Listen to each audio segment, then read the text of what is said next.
verse for opening a sutra. The unsurpassed, profound, and wonderful Dharma is difficult to encounter in hundreds of millions of eons. I now see and hear it, receive and uphold it, and I vow to fathom the Tathagata's true meaning. Part 1: The Five-Fold Profound Meanings. According to the instructions of the Tiantai school, sutras are outlined according to five-fold profound meanings. Explaining the name, describing the substance, clarifying the principle, discussing the function, and determining the teaching mark. The five-fold meanings are called five-fold because they unfold, layer after layer. Explaining the name. The first is explaining the name. Only when you know the sutra's name can you begin to understand its principles. Just as when you meet a person you first learn his name, so it is with sutras, for each has its own particular name. The titles of all Buddhist sutras may be divided into two parts, the common title and the special title. The special title of this sutra is The Buddha Speaks of Amitabha. And the word sutra is the common title, as all discourses spoken by the Buddha are called sutras. Although 5 kinds of beings may speak sutras. 1. The Buddhas. 2. The Buddha's disciples. 3. Gods. 4. Immortals. And 5. Transformation beings. That is, gods or Buddhas who transform into human form. The disciples, gods, immortals, and transformation beings must first receive the Buddha's certification before they speak sutra. Without certification, what they speak is not truly a sutra. This sutra was spoken by the Buddha, not by those in the other 4 categories. It came from Shakyamuni Buddha's mouth. Because its principles were too profound and wonderful for the Sravakas or Bodhisattvas to comprehend, no one requested the Pure Land Dharma door. Nonetheless, it had to be revealed, and so the Buddha spontaneously spoke this very important sutra.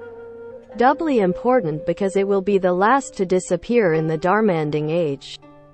In the future, the Buddha Dharma will become extinct. Demon kings most fear the Shurangama mantra, and so the Shurangama Sutra will be the first to disappear. For without the sutra, no one will be able to recite the mantra. Then, one by one, the other sutras will disappear. We now have the black words of the text on white paper, but in the future, when the Buddha Dharma is on the verge of extinction, the words will disappear from the page, as all the sutras vanish. The last to go will be the Amitabha Sutra. It will remain in the world an additional 100 years and ferry limitless living beings across the sea of suffering to the other shore, which is nirvana. When the Amitabha Sutra has been forgotten, only the great phrase, Namo Amitabha Buddha, will remain among mankind and save limitless beings. Next, the word Namo, which is Sanskrit and means homage to, will be lost, and only Amitabha Buddha will remain for another 100 years, rescuing living beings. After that, the Buddha Dharma will completely disappear from the world. Because this sutra will be the last to disappear, it is extremely important. The special title. Who is the Buddha? The Buddha is the greatly enlightened one. His great enlightenment is an awakening to all things, without a particle of confusion.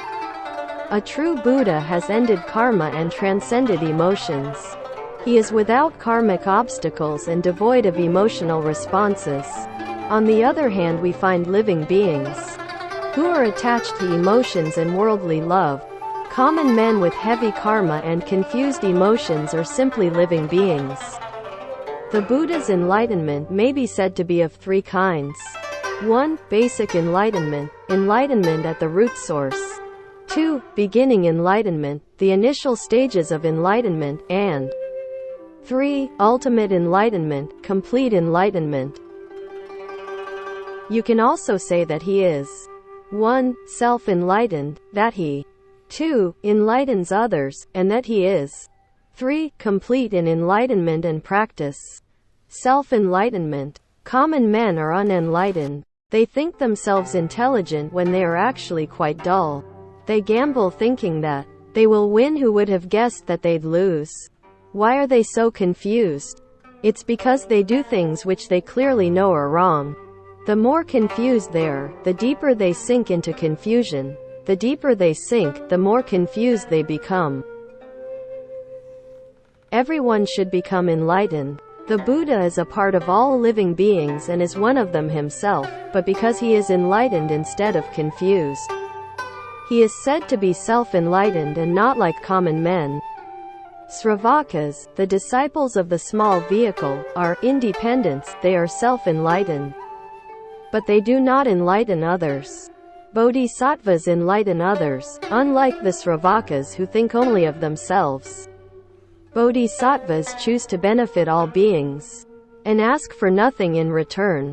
Using their own methods of self-enlightenment, they convert all beings, causing them to realize the doctrine of enlightenment and non-confusion. This is the practice of the bodhisattva conduct. Sravakas, sound hearers, awaken to the way upon hearing the sound of the Buddha's voice. They cultivate the four holy truths. 1. Suffering. 2. Origination. 3. Extinction. And 4. The way. They also cultivate the 12 causes and conditions. 1. Ignorance, which conditions. 2. Action. Action which conditions. 3. Consciousness. Consciousness which conditions. 4. Name and form. Name and form which conditions. 5. The 6 sense organs, which condition.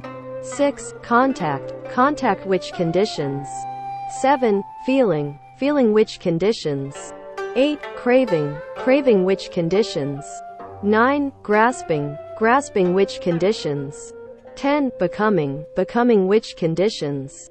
11. Birth, and birth which conditions. 12. Old age and death. The 12 all arise from ignorance, and ignorance is merely a lack of understanding.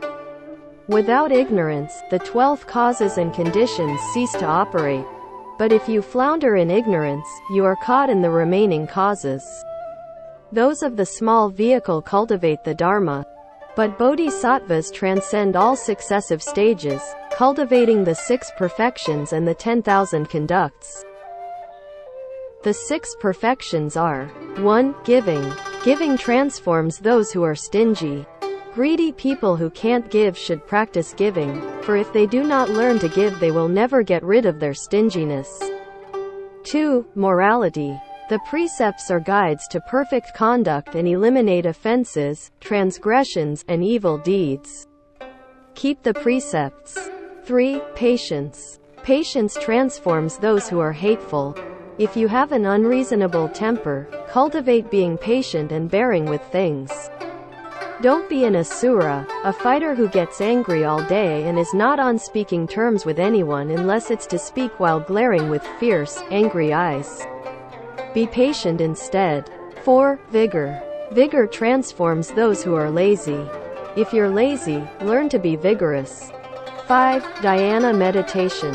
Dhyana meditation transforms those who are scattered and confused. 6. Wisdom. Prajna wisdom transforms those who are stupid. The bright light of wisdom disperses the darkness of stupidity. Bodhisattvas cultivate the 6 perfections and the 10,000 conducts. Self-enlightened, they enlighten others, and are therefore unlike those of the small vehicle. Complete enlightenment. This is wonderful enlightenment, the enlightenment of the Buddha. The Buddha perfects self-enlightenment and the enlightenment of others, and when his enlightenment and practice are complete, he has realized Buddhahood. You keep talking about the Buddha, you say, but I still don't know who the Buddha is. You don't know? I will tell you. You are the Buddha. Then why don't I know it? You ask. Your not knowing is just the Buddha. But this is not to say that you have already reached Buddhahood. You are as yet an unrealized Buddha. You should understand that the Buddha became a Buddha from the stage of a common person. It is just living beings who can cultivate to realize Buddhahood.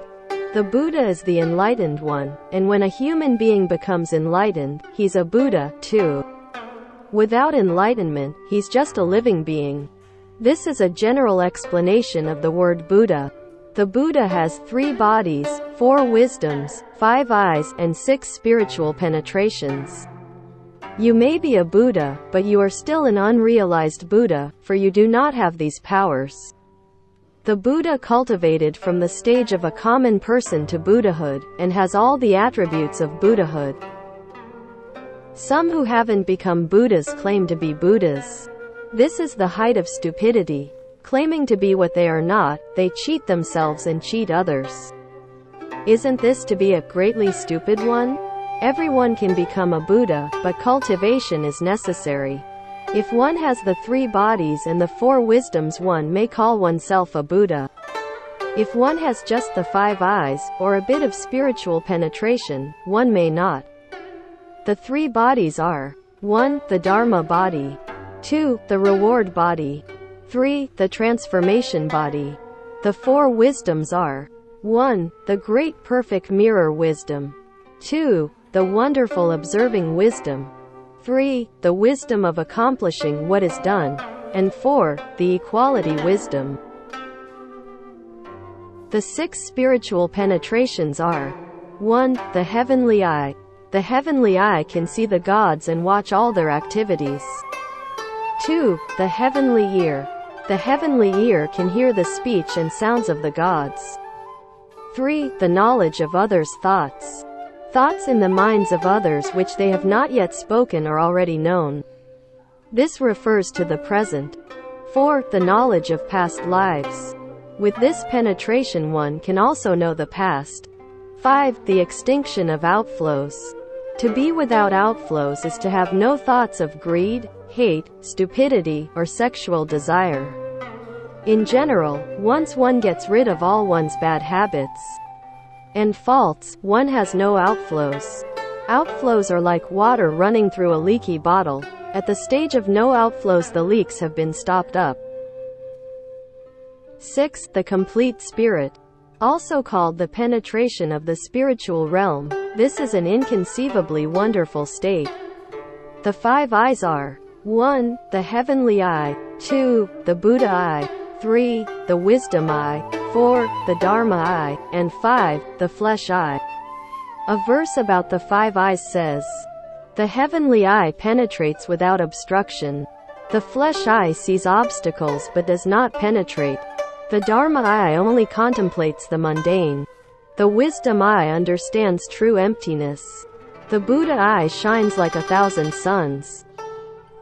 Although the illuminations differ, their substance is one. The heavenly eye penetrates without obstruction and sees the affairs of 80,000 great eons.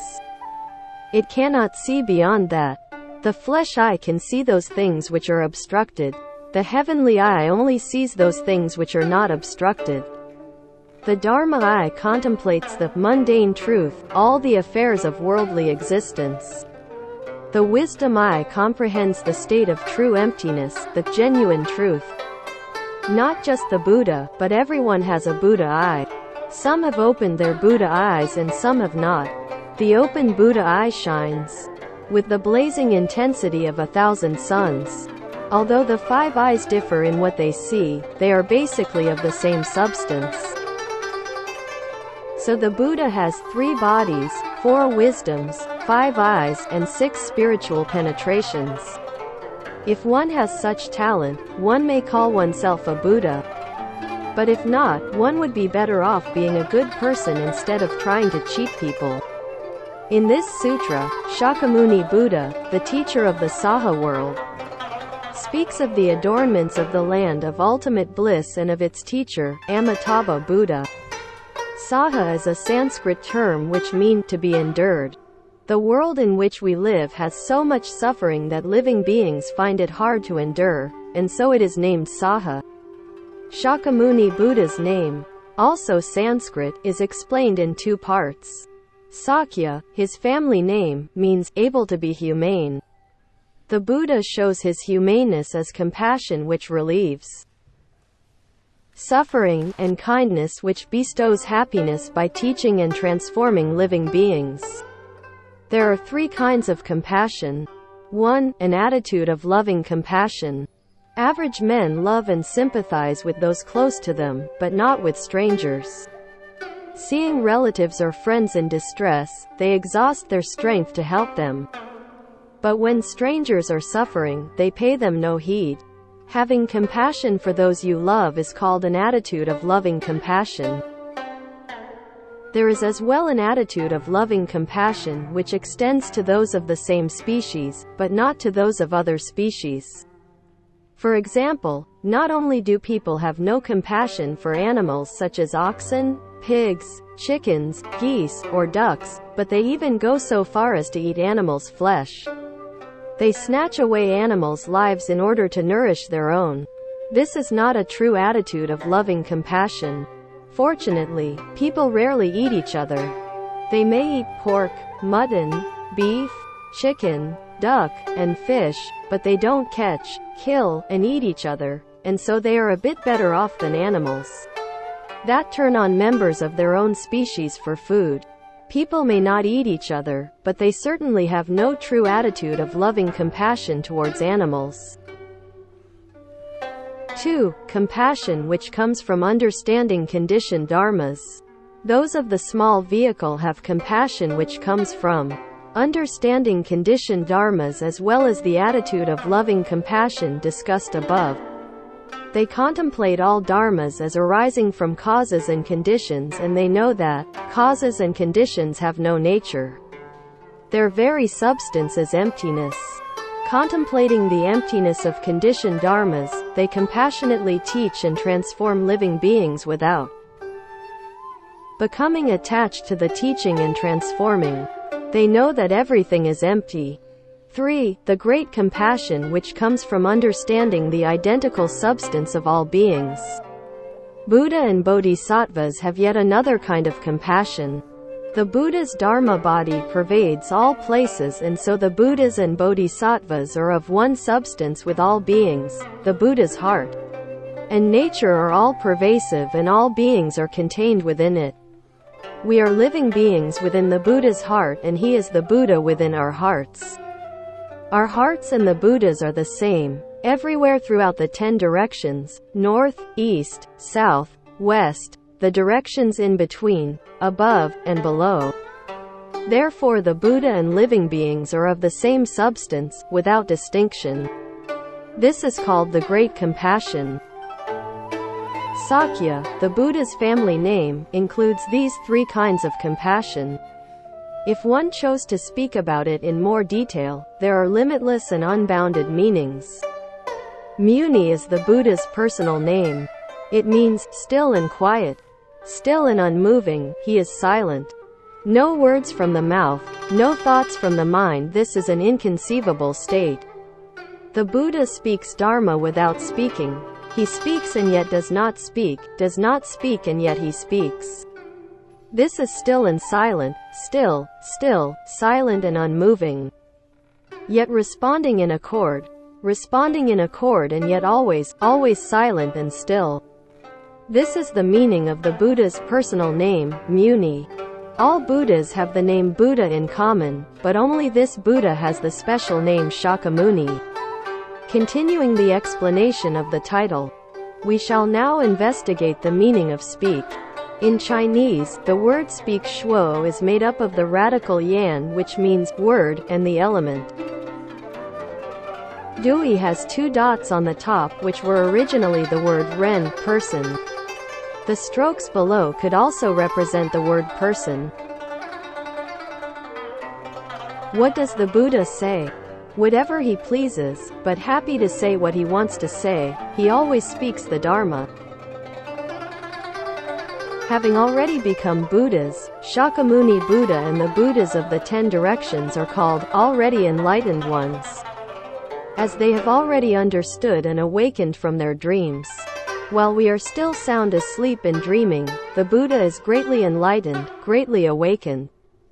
With his Buddha wisdom there is nothing he does not know. Using his Buddha vision there is nothing he does not see. This is the meaning of his great enlightenment, which came from cultivating, and this is the result to which he has certified. He has walked the road, he has been through it, he is an already enlightened one. The methods of cultivation he used to attain the fruit of enlightenment he then teaches, to lead all living beings to attain and certify to that ultimate, complete result of Bodhi. That is why he speaks the Dharma, and why, having done so, he is happy to have spoken. What does he say? Right now he speaks of Amitabha. The Buddha speaks of Amitabha Sutra. Amitabha, the next word in the title, is a Sanskrit word which means limitless light. Amitabha's other name, Amitayus, means limitless life. But, you might ask, the sutra says that it has been 10 kalpas since Amitabha realized Buddhahood. 10 kalpas is a definite length of time. Why do you speak of limitless life, and then measure it out in time? Amitayus, limitless life, refers to his blessings and virtue. Limitless light refers to his wisdom.